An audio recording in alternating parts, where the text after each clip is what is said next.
I'm Corrie Ten Boom. My family did everything it could in Holland to protect the Jews.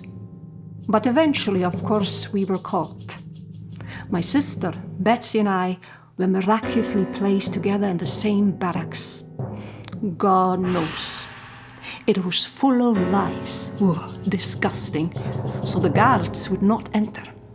Betsy thought the lies were a really good thing, because that gave her the opportunity to teach scripture every night, which she did. Can you imagine all those people so exhausted from all the work they did, hungry, with lies crawling all over them, and we would all get together and read scripture. Or Betsy would read it to us like little children. And our souls would be enlivened, and our spirits would grow, and we would have the strength for the next day. She created a safe place within the camp, a place for the hearts, souls, and spirits of the captured to be set free. And we dreamed. We dreamed of safety, of clear blue skies, of star-studded night skies, of trees covered with leaves, of liberty and God. And we talked about freedom. Many came to faith in Jesus.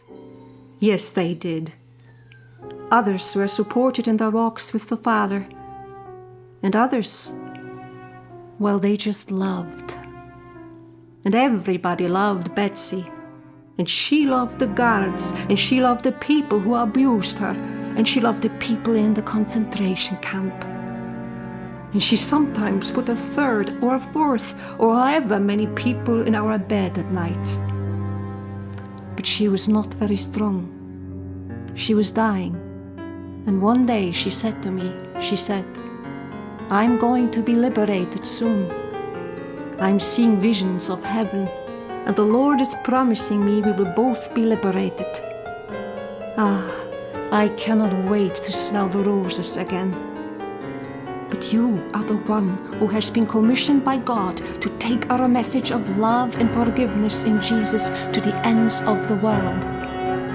Promise me, promise me, promise God, promise me that you will. Don't quit, don't give up.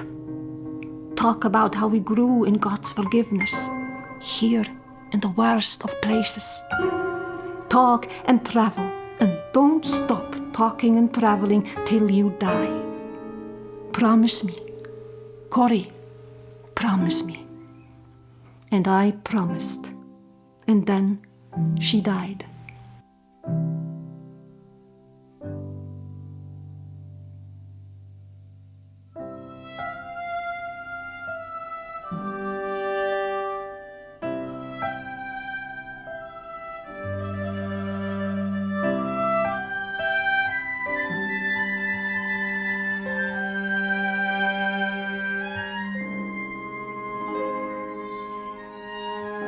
And then, miracle of miracles, through an administrative error, I was liberated. I was the one smelling the roses, tasting the clean, fresh air, not knowing where to go or where to find food or shelter. She had been liberated into heaven. But what was I to do? Then I remembered. I had promised God. I had promised her. I was to spend the rest of my days teaching the world about forgiveness and God's love. And so I did.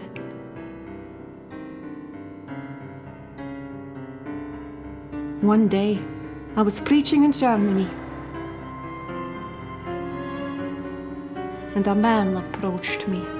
A disgusting man approached me. A man I hated with all my heart. I was supposed to be talking about forgiveness, but I grew cold. Cold sweat poured down my brow. I couldn't speak. Forgiveness?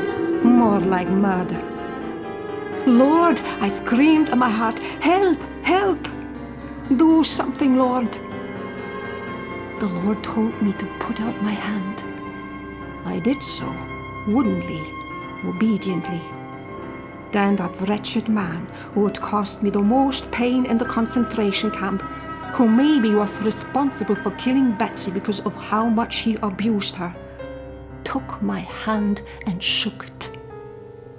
Forgiveness flooded through me, real forgiveness, real love. He was my brother. Do you understand? God won another victory that day. Have you given God the opportunity to win any victories through you? Are you willing